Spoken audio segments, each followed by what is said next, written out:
नमस्कार।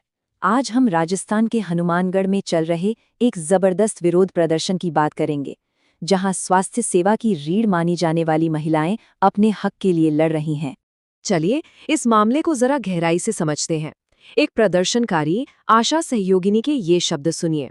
इन्हीं शब्दों में उनके पूरे संघर्ष का सार छिपा है।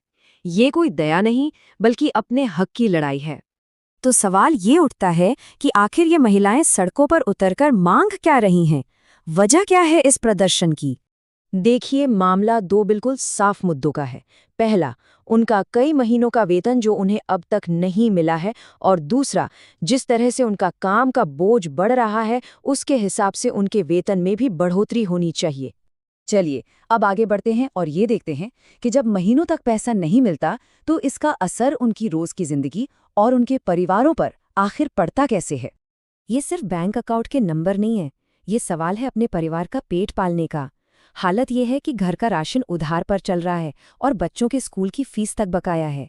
ये आप बीती सुनिए, ये उस गहरे धोखे की भावना को दिखाती है जो इन कार्यकर्ताओं को महसूस हो रही है। जब महामारी के दौरान देश को सबसे ज्यादा जरूरत थी, तब यही लोग सबसे आगे खड़े थे, और आज इन्हें ही नजरअंदाज किया जा रहा है।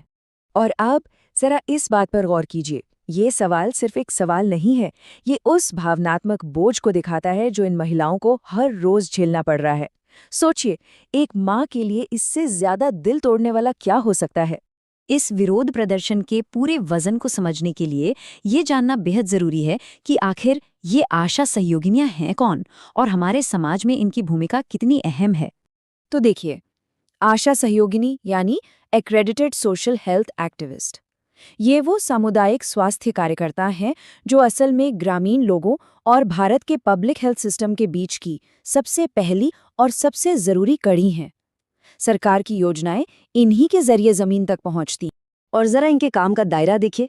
गर्भवती महिलाओं की देखभाल से लेकर नई माँओं और बच्चों का ध्यान रखना, टीकाकरण में मदद करना, घर घर जाकर हेल्थ सर्वे करना और सरकारी स्कीमों के बारे में जागरूकता फैलाना, मतलब सब कुछ इन्हीं के कंधों पर है। और यही बात हमें आज की स्थिति पर ले आती है। एक तरफ है कार्यकर्ताओं की ठोस जरूरतें और दूसरी तरफ है प्रशासन के आश्वासन, और इसी वजह से एक गतिरोध बना हुआ है। जैसा कि आप देख सकते हैं, कार्यकर्ता अब खोखले वादों से तंग आ चुकी हैं। वो साफ कह रही हैं कि हमें सिर्फ आश्वासन नहीं चाहिए, हमें भुगतान के लिए एक पक्की तारीख चाहिए। बताइए कि पैसा कब आएगा।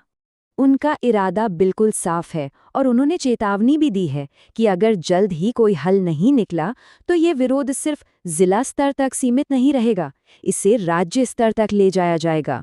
तो ये समझना बहुत जरूरी है कि ये विरोध अब सिर्फ एक वेतन को लेकर चल रहा विवाद नहीं है, ये उससे कहीं आगे बढ़ चुका है। असल में ये लड़ाई उनके अनमोल काम के लिए पहचान और सम्मान के अधिकार की है। ये सिर्फ पैसे की नहीं, बल्कि सम्मान और अपने हक की लड़ाई है। और अंत में ये पूरा मामला हमें एक बहुत ही अहम सवाल के साथ छोड़ जाता है। सवाल ये है कि जो लोग हमारे समाज की, हमारे समुदाय के स्वास्थ्य की रक्षा करते हैं, हम उनके योगदान को सच में कितना महत्व देते हैं।